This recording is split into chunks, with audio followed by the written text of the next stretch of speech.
You're listening to the So You Want to Start a Business podcast, and I'm your host, Ingrid Thompson. Today we meet a woman who tells us about some of the twists and turns she has taken in her business, going big and then scaling back to working one-on-one and then scaling up and out again. Hello, and thanks for being here, for spending your precious time with me and my guests. Business, and especially the financial side of business, has become overcomplicated, and I aim to simplify it. And today, Destini Copp is here to help us with the tips and tricks and tactics that she has used to build her business. My business is healthynumbers.com.au, and I'm on a mission to help every business owner understand how money works in their business, because I believe everyone deserves to be financially savvy when it comes to understanding how money works in business. I'm here to help you find lasting financial safety and overcome fears and frustrations that you might have around some of the money stuff. I've created an online business financial health check, a simple 15 yes/no questions about the money in your business. Go to healthynumbers.com.au/health check. It's completely anonymous, and you receive a detailed and personalized report when you're finished. You can read the report right there on your screen. If you want to receive a copy, you add your email and you'll get a personalized report sent to you immediately. Go to healthynumbers.com.au/health check. The aim is absolutely to help you understand where you're strong and when it comes to the business financials, and the areas where you're perhaps not as strong, and it gives you resources that I have created to help you. Stabilizing the financial side of business goes a long way to creating financial safety in your business. Okay, now let's listen to Destini Copp. Hello, and here we are today with Destini Copp. Hello, Destini. How are you? I'm doing wonderful, Ingrid. How are you doing today? Fabulous, thank you. And the first question I'm going to ask you is, Destini, where in the world are you right now? I am in Atlanta, Georgia, in the States. So if they're not familiar with where that is, that's in the southeastern portion of the United States. We're in summertime right now, and it is hot. It is hot. Yeah. Yeah. About half the audience of this podcast is in the US, but thank you for clarifying, because I had to quickly look up where exactly Atlanta was, because you kind of know that Atlanta exists, but you're not quite sure when it's not your country where it is. So thank you for clarifying. And so let's talk about you and your business. What is your business? What business are you in? So I have an online business. So it's basically a virtual business. So we serve customers throughout the world. Majority of our customers are in the US or UK or Australian, so the English-speaking countries, if you would. And we help entrepreneurs scale their businesses with digital product revenue so that they can reduce their reliance on services or freelance work. So the majority of our clients are in some type of service-based business. So they might be freelancing, they might consider themselves to be a service provider, or they might be providing some coaching type services, but they're providing services to clients. And they come to us, and basically they are interested in either cutting back on their service work or supplementing their income with digital products. So when I'm talking about digital products, I'm talking about like online courses or memberships. And I know a lot of people have gotten exposed to online learning in the past year with their kids going back to virtual school. But that's what I'm talking about when I'm talking about digital products. So a product that you would sell online, you can sell it on repeat, and it's different. So you're not really trading time for dollars. You're selling your knowledge, if you would. Yeah, and it's a real challenge for people who do a service-based business, is that you've only got this many units of time, and so therefore, how do you generate enough revenue, and how do you reach enough people? It is the challenge, isn't it? So, when did you start this business, and why? So I started this business back in 2018. And the why I think is probably more, it was probably something that a lot of people can relate to, quite frankly. I just wasn't being fulfilled in the current role that I was in. I had been in several careers in my life.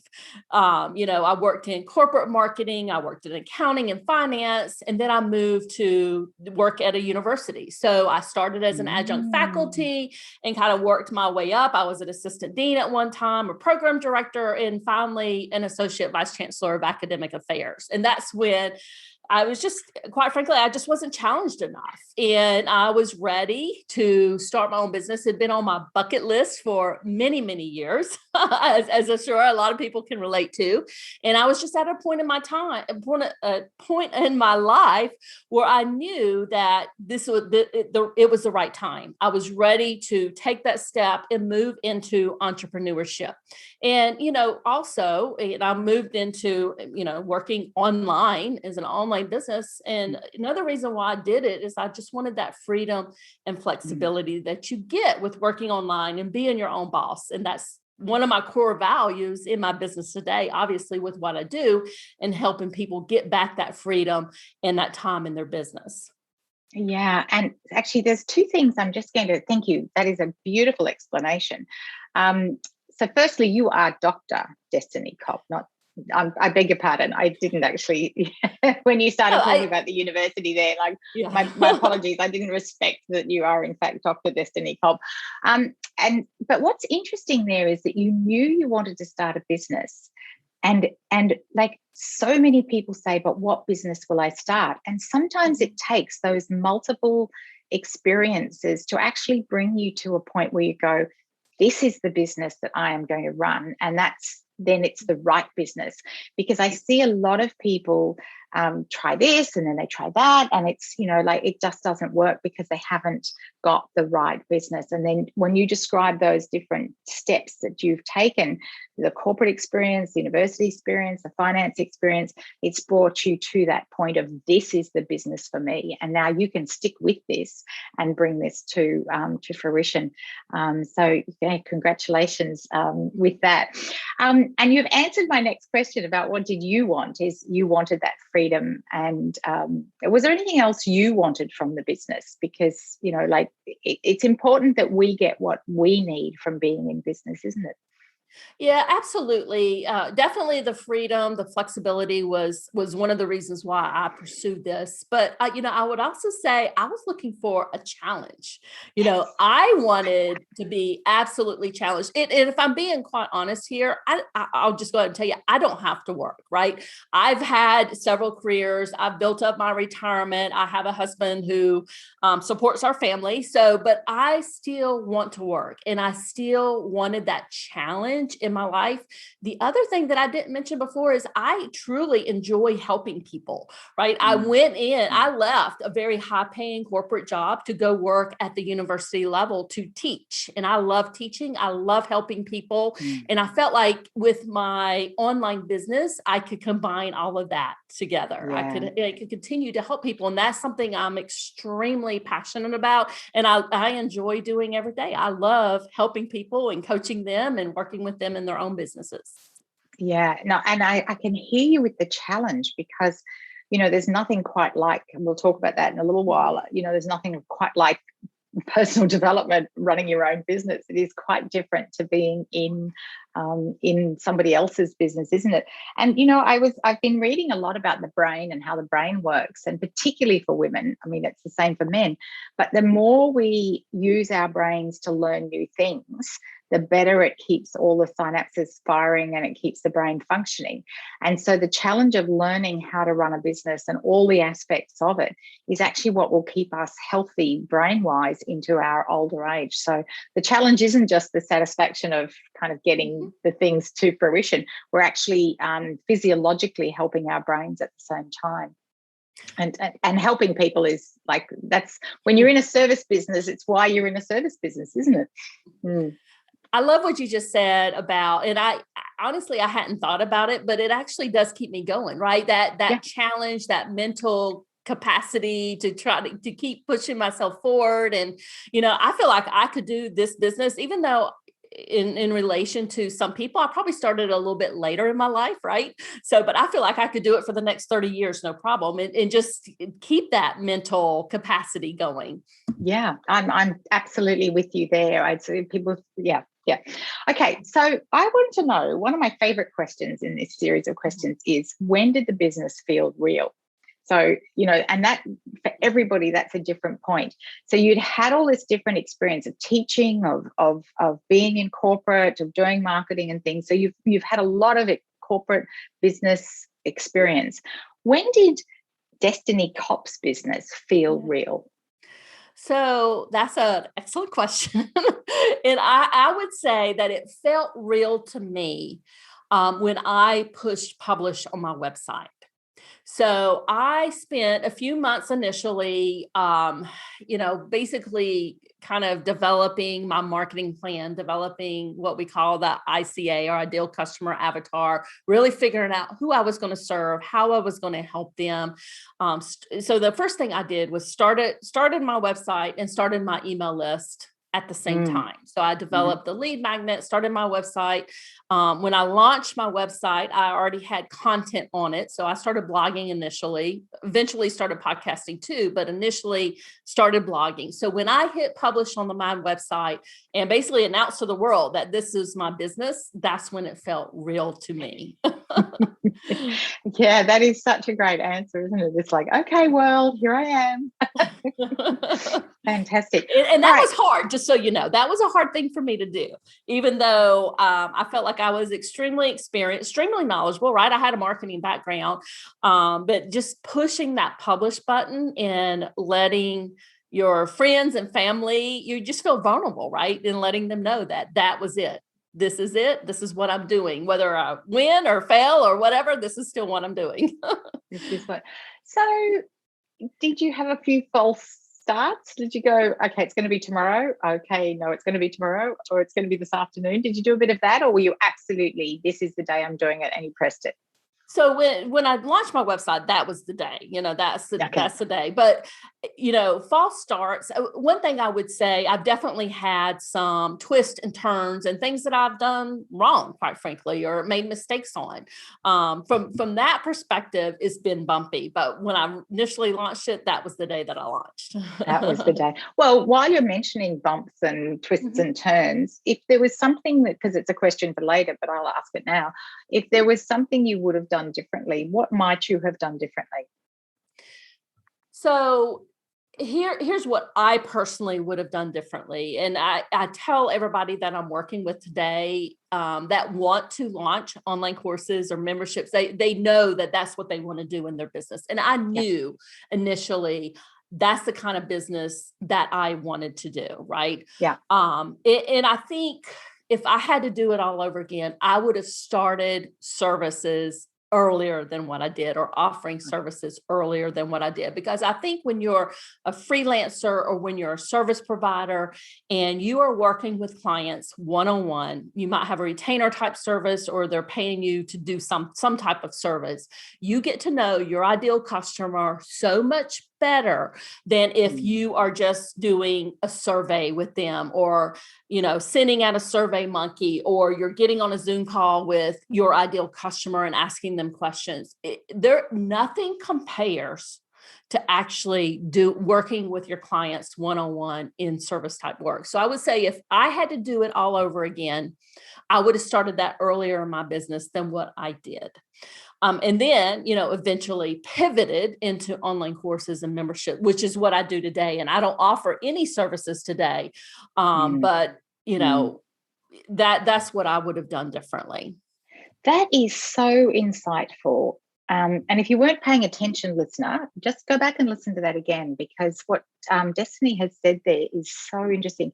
That, my observation is people want to scale so quickly. They want to get to the money. They want to get to the six figures. And that's often what would prevent them from doing what you've just suggested, is just doing those times one-on-one to get to know your actual customers, because that's how you find who are your ideal customers. That's so insightful, Destini. Thank you. So let's talk about customers. So what did you discover? Who knew that you were going to kind of segue so beautifully into this question? What did you discover through kind of going launch, going email, going automated, emails, and then having one-on-one customers? Like, what did you discover about the types of customers that you wanted to work with?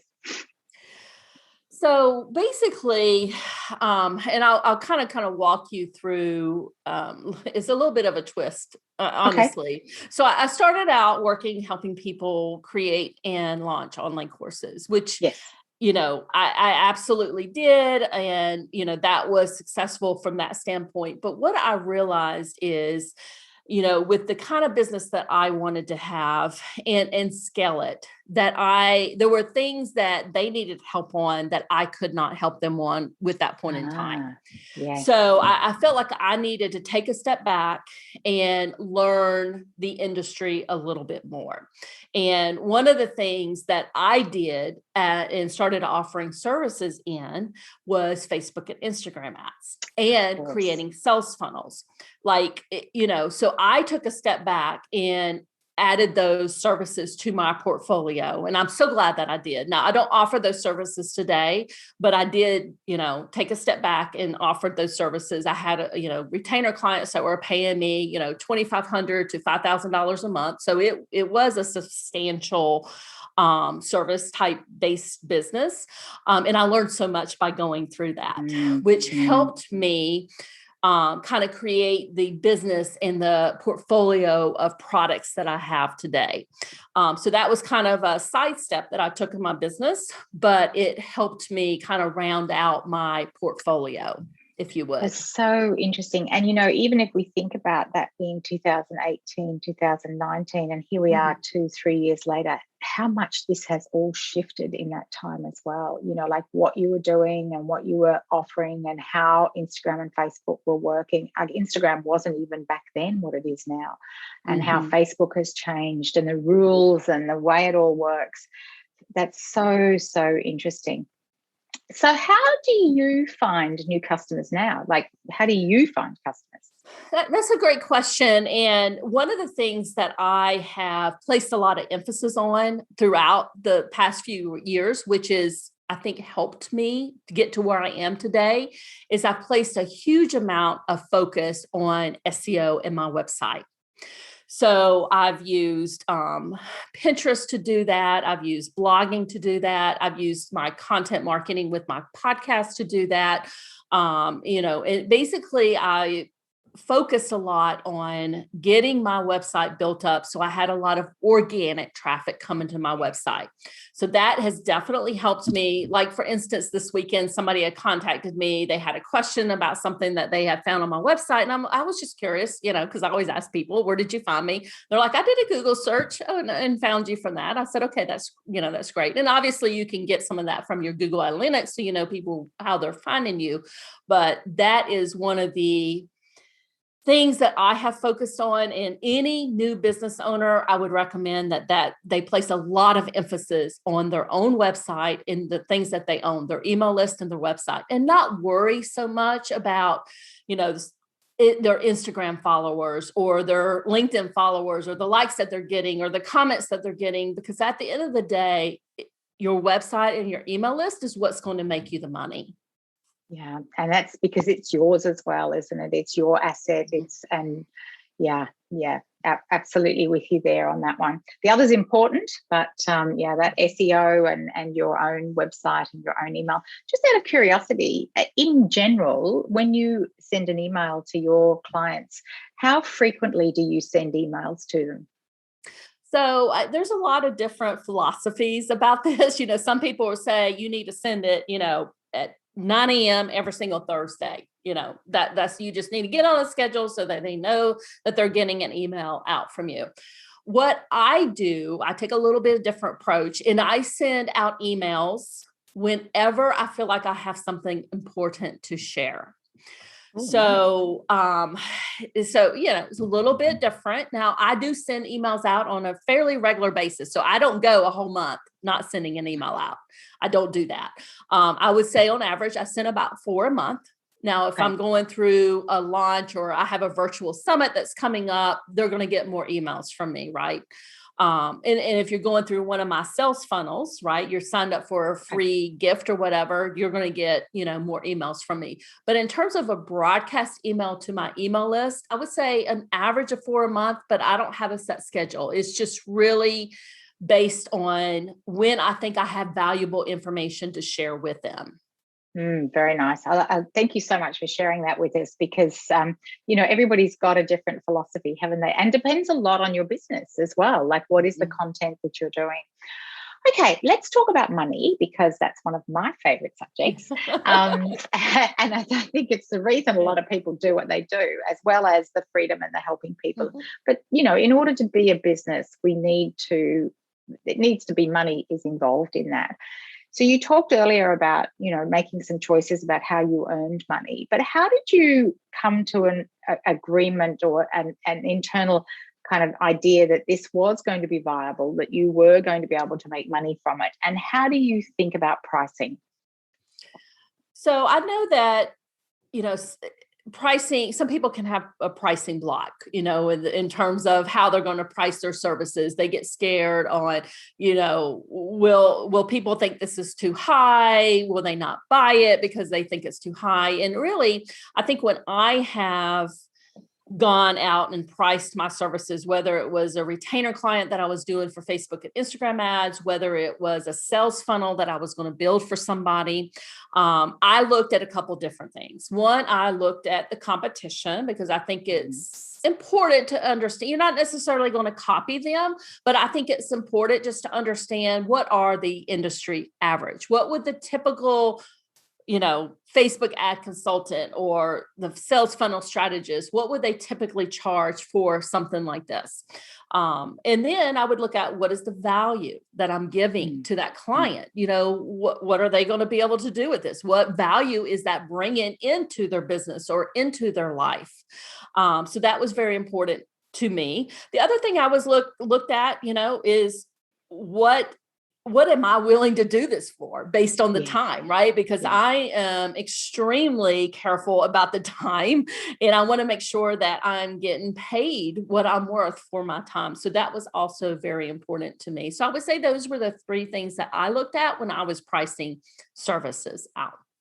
Yeah. And have you changed your pricing strategy over time? Like, you've talked about there that you were doing sort of done for you on a retainer basis, and then now you don't do any one-on-one work, that it's all.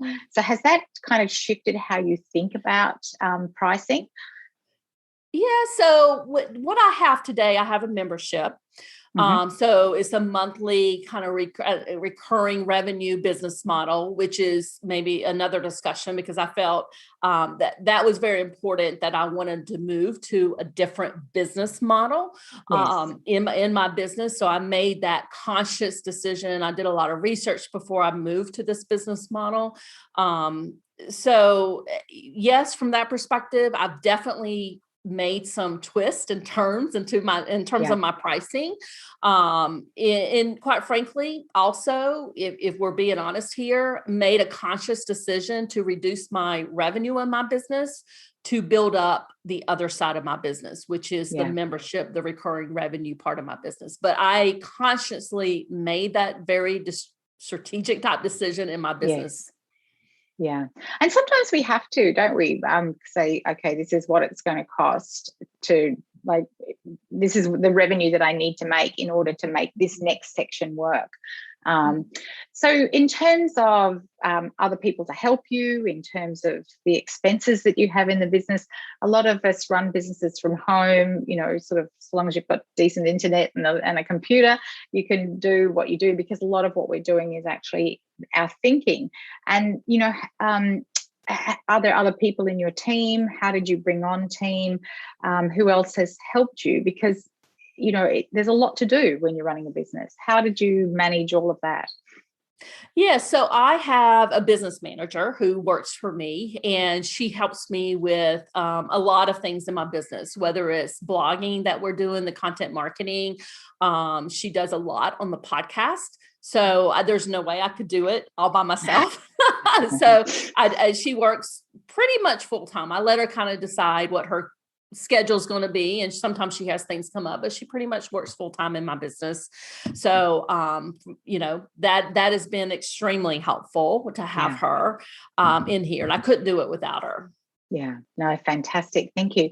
So you mentioned twists and turns and bumps and decisions and things. Is it tough having your own business? And you've been in the corporate world, you've been in the university system, so you've had challenging times, I'm sure, in those years. How is it different in business and how do you get through it? Yeah, so I'll kind of compare what I'm doing today in my own online business compared to what I did when I worked in corporate marketing. So when I worked in corporate marketing, we had a huge marketing budget. I had a lot of people working for me on my team, and, we just had a lot of support from that perspective. What has been different and challenging for sure in this world is I have a limited marketing budget. I can't go out and spend $10,000 or $20,000 a month on Facebook and Instagram ads or paid advertising. And you don't have as big of a support system or a lot of people working with you. So you definitely have to have systems and processes in place so that your businesses is streamlined. I have everything set up. So all my business processes and everything, I've quite frankly, done a lot to set all of those up so that everything's kind of systemized. So I don't have to have a lot of people working for me. So that has certainly been a challenge in working on your own. And that's one of the things that I would say if somebody's wanting to start a business or they have a business, to make sure that your processes and procedures are set up and they're documented so that when you bring in somebody like who I brought in, the business manager that I brought in to help me, it's easier to train that person. You can just kind of give her or him your standard operating procedures or processes, and they can get up and running fairly quickly. Yeah. And every time I do this interview and somebody says, when we have this conversation with business owners and they talk about their processes and systems and they say, how important that is, I think people listening who work in the corporate world, who work in industry, that's one of the things they want to get away from, sort of, I want to have this freedom to do what I want. And now I have to have these systems and processes. So there's this seesaw there, isn't there, of like they get to be your systems and processes, but they're still a system and a process.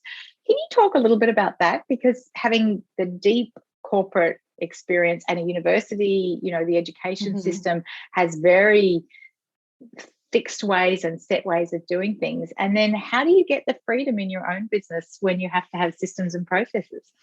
So I would say the systems and processes that I have up is actually what gives me my freedom. So when, I don't feel like I need a virtual assistant, quite frankly, to set up meetings, right? And I've done probably 50 on my own podcast, because I have my own podcast. I've probably done at least 40 interviews so far this year with other people. And it's all systemized, right? Well, I send them the link, they schedule it, they sign the contract, all of that's automated. I don't have to send them any reminders. If they want to reschedule, they reschedule on their own. So everything is set up. So all of that is systemized. Once we have the podcast recording, I'd have processes and procedures. So it's all uploaded. I can give it to my business manager and she takes it from there and I don't have to touch it. So basically the only thing I'm doing is the interview. So that is, that is the freedom that you get from having all of that set up. And I'm in the same camp there too, Destini. So just while we're here, tell us the name of your podcast, because the listeners will be jumping on to listen to that one next. Yeah, it's called the Course Creators MBA Podcast. And in that podcast, we tell the stories of journeys of people who have set up online course or membership businesses. So super interesting if anybody's interested in that. The Course Creators MBA podcast. So take a lopp at that. We'll put the link in the show notes. And your website is Destini Copp, and it's Destini DESTINICOPP.com, isn't it? So that's correct. You're good. So Yeah, it's so true. It is, having everything systemized, and that is the joy of the automated, things like Calendly and Acuity and things that do calendars, and it just makes it so much easier, doesn't it? Yeah. Okay, feedback. How do you get feedback? Because, having been part of a world that probably had feedback systems in it, where do you get your feedback from now in business? So that's a great question, and I'll give you an example of something I actually did earlier this year. So one of the ways one of the reasons why I did this is because I was going to be setting up my new membership, or I was contemplating setting up my new membership. And I said, you know what, before I do this, I'm going to survey former clients, former customers, and my email list. And I ended up doing around 100 interviews just to get feedback from them on where they were struggling, what they needed help with. And, so it helped me formulate my new product offering. So I think no matter where you are in your business, whether you're at the very beginning or you're, knee deep in, been in it for 10 years, you still have to get feedback from your clients and customers or potential customers. Yeah, it's the only place to get feedback from, really, isn't it? Yeah. And, I wonder too, if knee deep 10 years in is as important, if not more important, than back in the early stages as well. So, yeah, thank you for that. Okay, so as we bring this to a close, I think I've asked you all my questions. Is there anything else? So the listeners are people who are, interested in starting a business, who have already got started, or just interested in business in general. Destini, based on your years of experience and now having spent, 3 years, a little bit longer in your own business, what would you leave us with? So I would say that a feeling that you may have, or you may be experiencing this now, I know I have experienced it in the past, is you maybe feel like no one's watching. You may be feeling like no one sees you. And what I would say is just to keep moving forward, because there are people who are watching you. There are people who are seeing what you're doing, and what you're working on today is the building blocks for your future. So, some of the things that I did, quite frankly, 3 and 4 years ago, whether it was a blog post that I posted, it is still, I know there's one I did and it's coming up in my mind right now. It's a blog post I did. I am still getting a huge amount of traffic from it. And that blog post is probably 4 years old right now. And it still is one of my top performing blog posts, and it drives a lot of traffic to my website. So don't think that what you're doing today, even if you post something and you get absolutely no traffic, no comments, no likes or anything, don't worry about it. Just keep moving forward, because I can guarantee you what you're working on today will benefit you several years down the road. That is such wisdom, honestly, Destini. I love your example of a blog post that's still doing things 4 years later, because I hear that, from other people talking about SEO. And I'll give you an example of something. So yesterday we were out for a walk, because, it's nice to go out for a walk at that sort of afternoon. You've been on the screen for a while. And we happened to encounter a woman I know, and she was out walking her dog. And it's somebody that I've known for many years.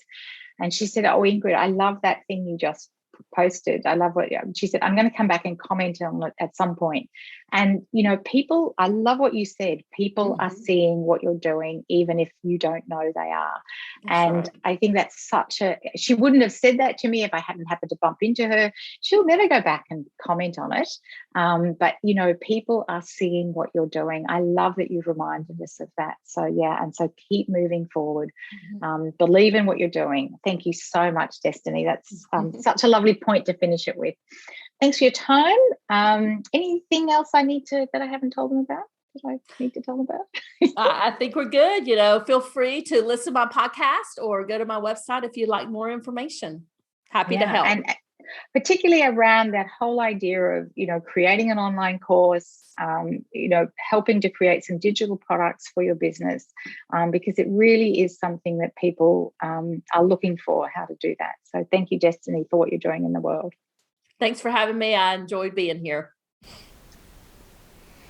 As Destini says, keep on moving forward because people see what you're doing and they're seeing what you're doing. You're building your future. So much in this conversation from Destini. What are you taking away from the suggestions that she's made about what she's done in her business? I truly love what she said about how important it is to do the one-on-one work to truly identify your ideal clients. I think that is just gold in this conversation. I believe that when we pursue business and entrepreneurship based on core values and deepest integrity, and at the same time build financially successful business, we live richer, fuller lives. As I always ask, what action are you inspired to take today? Thanks for listening and see you next time.